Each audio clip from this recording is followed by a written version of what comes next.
আসসালামু আলাইকুম ওয়া রাহমাতুল্লাহি ওয়া বারাকাতুহু নাহমাদু ওয়া নুসাল্লি আলা রাসূলিল কারীম আম্মা বাদ ফাআউযু বিল্লাহি মিনাশ শাইতানির রাজীম বিসমিল্লাহির রহমানির রহিম ইন্নাল লাযীনা আমানু ওয়া আমিলুস সালিহাত কানাত লাহুম জান্নাতুল ফিরদাউসি নুজুলা খালিদিনা ফিহা লা ইয়াবগুনা আনহা হিওয়ালা সাদাকাল্লাহুল আযীম।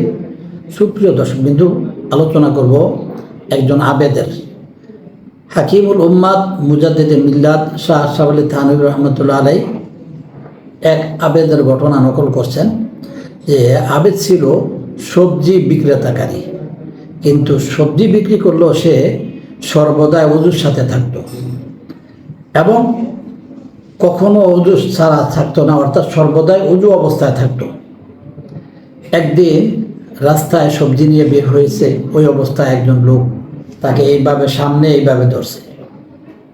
তো আবেদ বলল যে, কে আপনি? আপনাকে চিনি না, কখনো এই মহল্লায় দেখি নাই, চিনতে পারলাম না।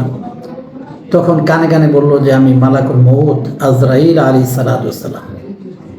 আবেদ বলল যে, তাহলে আমার জান কবজ করার জন্য আসছেন? হ্যাঁ, ঠিক আছে, জান কবজ করার জন্য আসছেন, আমাকে একটু টাইম দেন, আমি 2 রাকাত নফল নামাজ পড়ব। তার কারণ হলো ওযু আমার আছে এবং এই যে আমার কাঁধে যে গামছা ওই গামছা বিছিয়ে আমি 2 রাকাত নামাজ পড়ব। আমি চাই যে নামাজের সেজদা অবস্থায় আমার জান কবজ হোক। এই কথা বলে নামাজের দাঁড়াতে চাইলে পরে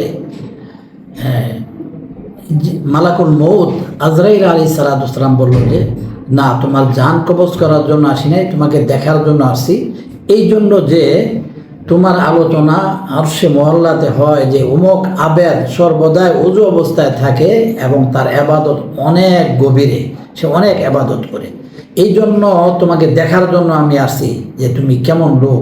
আমার মনে কৌতূহল জাগলো তোমাকে দেখার জন্য, এই জন্য তোমার সাথে সাক্ষাৎ করতে আসছি, তোমাকে দেখতে আসছি, তোমার জান কবজ করার জন্য আসি নাই।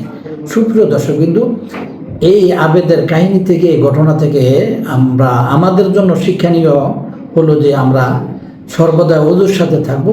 আসুন ওযুর সাথে থাকি। আল্লাহ তাআলা আমাদেরকে ওযুর সাথে থাকার জন্য তৌফিক দান করুক। নাসরুম মিনাল্লাহি ওয়া ফাতহুন করিব ওয়া বাশিরিল মুমিনিন।